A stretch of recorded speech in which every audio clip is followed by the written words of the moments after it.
बिहार में एआईएमआईएम की ओर से प्रदेश की 11 सीटों पर चुनाव लड़ने का ऐलान किया गया और पार्टी के प्रदेश अध्यक्ष और विधायक अख्तरुल ईमान ने लोकसभा चुनाव लड़ने को लेकर के 11 सीटों के बारे में जानकारी दी है। उन्होंने कहा कि हम बिहार की 40 में से 11 सीटों पर चुनाव लड़ेंगे और यह सीटें अररिया, पूर्णिया, कटिहार, किशनगंज, दरभंगा, मुजफ्फरपुर, उजियारपुर, काराकाट, बक्सर, गया और भागलपुर हैं। इन पर हम चुनाव लड़ेंगे। किशनगंज में मैं घोषित प्रत्याशी भी हूं। अख्तरुल ईमान ने यह भी कहा है कि बिहार में और राष्ट्रीय स्तर पर हमने वोटों का बिखराव ना हो, इसके लिए बड़ी कोशिश की है।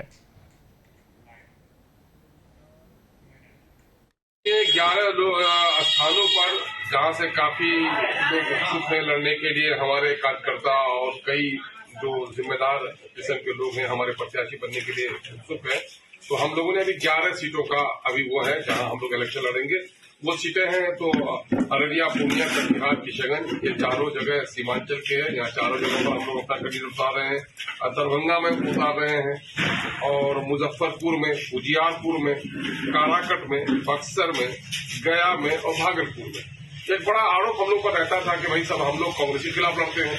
तो आप देख लेंगे ये जिन चीजों का हमने किया है, चाहे उजियारपुर को देख लीजिए, काराकाट को देख लीजिए, दरभंगा को देख लीजिए, हम लोग जहाँ बीजेपी, जदयू, कांग्रेस और शायद मुमकिन है कि राजद का तो कोई है नहीं, तो हम लोग ये तीनों जो हम वर्तमान में हैं उनके खिलाफ हम लोग इलेक्शन लड़ने जा रहे हैं कि सेकुलर समाज बने और दलितों और अखिलेशों को मान और सम्मान बने। सिर्फ सेकुलरिज्म के नाम पर इनका शोषण और दोहन होता नहीं रहे।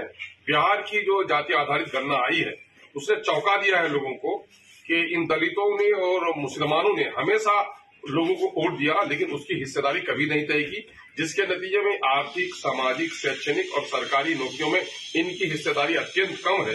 जाहिर है कि दलितों और अखिलेशों के इस नाइंसाफी के खिलाफ तो हमारा एक मजबूत लड़ाई लड़ना हमारे लिए जरूरी है। इस वजह से पार्टी ने फैसला किया। हमारी एक दो पार्टी से भी बात चल रही है और वो हमारे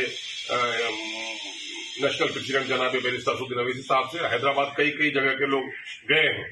हम लोगों ने कहा कि जो कुछ भी हमारी पॉलिसी बनेगी, लेकिन हमारा मामला चूंकि वहां से तय होता है, तो अभी कई जगह के जो प्रत्याशी लोग हैं वो लोग हैदराबाद गए हुए हैं और एलायंस के सिलसिले में बात चल रही है। सर 11 सीटों पर प्रत्याशी भी चयन हो जाएगी? नहीं, प्रत्याशी का मामला अभी अंडर कंसिडरेशन है और लेकिन ये है कि सीटों के बारे में हम लोगों ने प्रस्ताव दिया है। तो प्रदेश अध्यक्ष आप किशनगंज की लोकसभा सीट से चुनाव लड़ेंगे? जी, मेरा तो ऐलान भी कर दिया है पार्टी के नेशनल प्रेसिडेंट जनाब बैरिस्टर असदुद्दीन। किशनगंज के अलावा और भी प्रत्याशी की घोषणा हुई है?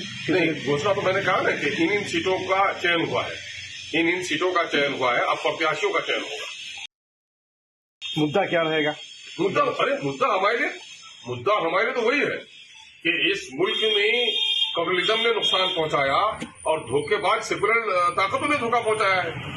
दलित जो मूल निवासी रहे इस देश के, जो अकलियत के लोग हैं, उनके साथ नाइंसाफी होती रही है और आज देश तरक्की कर गया है। वो पट्टियां जो जहां मुसलमान हैं वहां पर तरक्की नहीं हुई। आप सीमांचल में रह रहे हो, बता लो, सीमांचल का पर कैपिटा इनकम आज भी सबसे कम है, नौकरी में हिस्सेदारी सबसे कम है।